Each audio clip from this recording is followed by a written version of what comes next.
23 brave souls were challenged by the elements in 5 stages of the Rally of the Rock bike riding competition. Coincidentally, the race began in the village of Mutalo on a course that covered over 20 kilometers all the way to the other side of the island in Talamaitonga. Riders were taken through rough and rugged terrain, parts of open road, encompassing half of the island.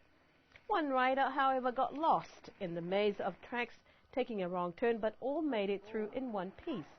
The first competitor to complete the rally was Chris Morrissey with a time of 1 hour 16 minutes and 35 seconds, winning the overall race in junior men's category.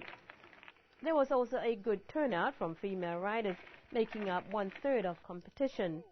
Taking out the ladies' competition once again, Jade Posimani, holding on to the title from last year with a time of 1 hour 30 minutes and 23 seconds, securing her first place for the ladies and 7th overall.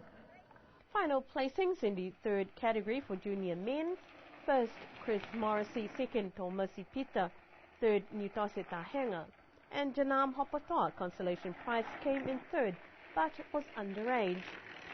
Winning in the senior men's last year's winner Wilson Isaac, second Gaz Johnson, and 3rd Willie Saniteli. Women, first Jade Posimani, second Manu Judd, and 3rd Alana Tukuniu. Prize giving was held at Talamaitonga, treated to light refreshments for their efforts. Organisers are hoping for even more representation in next year's rally.